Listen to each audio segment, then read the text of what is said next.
Welcome to the Manhattan Project. This is day 11.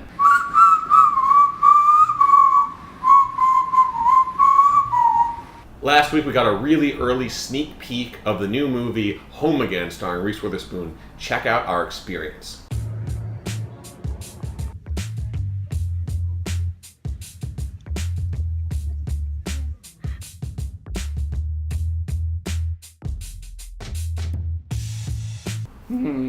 Chipotle.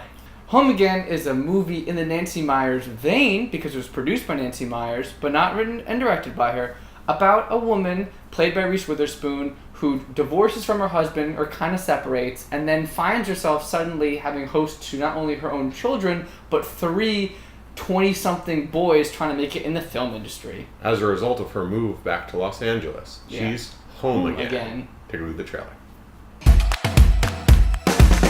I tried to hold it together. I really did. So hard.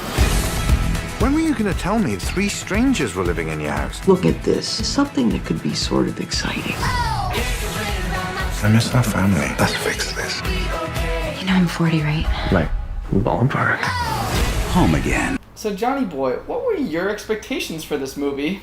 Well, that trailer's pretty cringeworthy. Just kidding. The trailer's decent, actually, because it uses a Haim song, and it uses that one song. Yes song. And it uses the Yes song, yeah. And, like, it looks just like one of those really generic romantic comedies you'd see in 2004, 2005, like, you know, Just Like Heaven, or, you know, 13 Going on 30, or, you know, How to Lose a Guy in 10 Days, or whatever. But it's 2017, and I haven't seen a trailer like that in a while, so that kind of piqued my interest, especially since it's Reese Witherspoon, like, back at it again, as if nothing has changed. So, yeah, my expectations were that, at best, it would be better than your average old-school rom-com because it somehow convinced a studio to make it in the year 2017 when these mid-budgeted movies don't really exist anymore. But realistically, I was expecting trash. Here's my take. Home Again is an unfocused slice of Pottery Barn life movie that occasionally has flashes of an okay movie just due to the strength of its performers, mainly Reese Witherspoon. I guess that the target audience will be satisfied, but this isn't going to convert anyone else. John?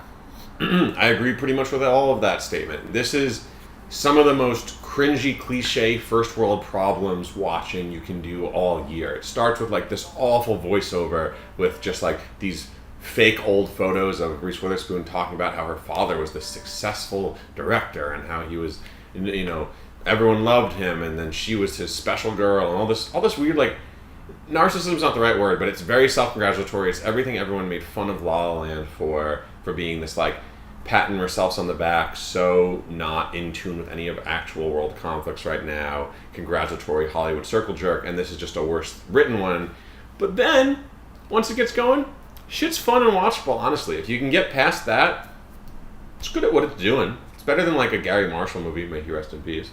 So the thing that did sort of link me into this movie is how digressive it is. You don't tend to see that with movies that made these days, but the movie, it's not that long, but they pack in just a lot of different storylines and turns, so you're bound to get hooked by one of them. And like I said, in general, the performers try pretty hard. Reese Witherspoon just proves why she's a movie star in this movie. Like, literally every single line, you can see her, like, bump set Spike herself for, like, giving the audience some emotional reaction. Like, she's so great, she's so cute, she's so funny, we should feel bad for her, whatever else.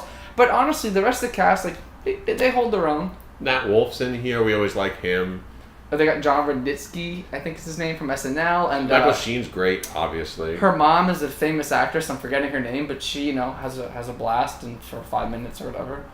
Yeah. So there's all these elements in this movie that if you were to make a completely unimportant romantic comedy right now, that's not trying to push the boundaries of the genre, it's not trying to be self-aware, it's not trying to be inventive to the genre or anything like that, you'd want some of these elements in that movie. It really is a very good, I think, in some ways, example of what this is trying to be. It's kind of funny. People keep saying The Big Sick. It proves that there's still new life in the romantic comedy genre, right? And that's because it does new inventive things and it gives new perspective on modern romance that you haven't really seen with the type of people and the type of situations that you often don't see in romantic comedies.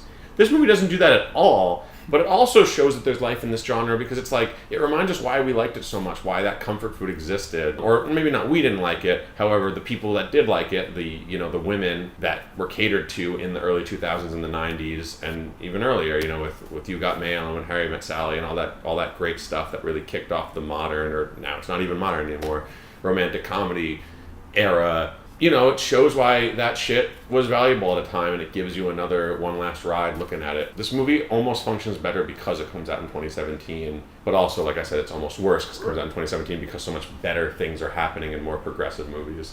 It's also not entirely traditional in that sense, right? Like, if in the case of like in a Sweet Home Alabama type movie, it's just Reese Witherspoon going out there, but in this case, a significant portion of the movie is appealing to an older audience because a lot of movies, like, she's a mom, right? Like, she does all this romantic comedy stuff, and she still is a mom, right? Like, it's appealing to a slightly older crowd that was presumably a little younger when it was just about getting married, right? Like, one type of romantic comedies, there's a woman and she needs to get married, right? And then this is like, no, she has a family, she has a lot in her life, she's trying to hold her life together. It's like the next order of things. It's true. It does seem kind of designed for if you, as a date movie, trying to find the love of your life, saw any of these old school Reese Witherspoon movies from a decade ago or more, then now you can see this movie as a girls' night, and you can relate to it regardless of where you're at. If you're married, divorced, whatever, still single, you can still relate to it on that end and enjoy it for what it is.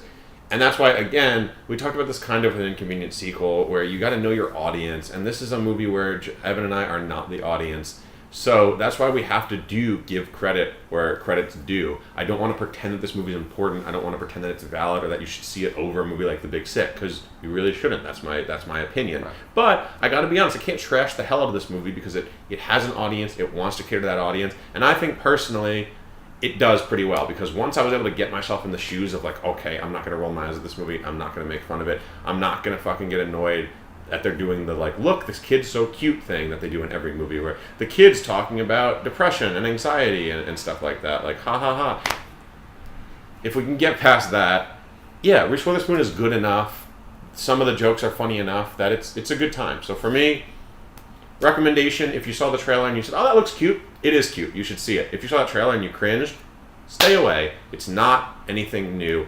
I don't know why they showed it to us a month early. It's kind of odd. That was the one thing that changed my expectation a little bit. I was like, why did we get invited to a screening of this a month out? They usually only do that when they have like a very specific type of movie they want to show, whether it's Oscar bait because it's super good and award worthy, or because it's like hardcore comedy and they think it's like so funny that the audiences are like, they'll show it to college students early because they want people to be like, look, it's so funny. I don't know why they showed this early, but that's my recommendation. I wonder when the release date for this movie was, if it like recently picked that release date and they're just like, oh crap, no one knows about this movie, because I saw the trailer for the first time in a theater like this weekend. I saw it in front of Baby Driver. So Gina. Oh, you did? Yeah. Oh, okay.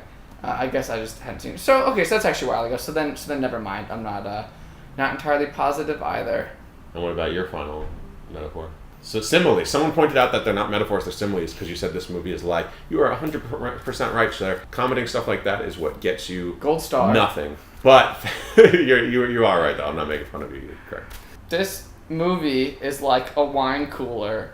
There's people out there, the wine cooler is the best thing for them to drink. And so you'd be made fun of if you enjoyed it in front of a certain people. Right, but with the right company, it's a really great thing to have. And if you're someone like me who just wants to get fucked up now and then, once you can get past the fact that you're drinking a wine cooler, then whatever. Yeah, isn't it kind of the type of movie where you see the trailer after and you hear like a song that was in it or whatever, it's the poster, and suddenly you think it's better than it was? You're like, oh, that's a good one, wasn't it? And you're like, no, it wasn't. Honestly, good choice for the music supervisor for that Yes song. I'll give him that.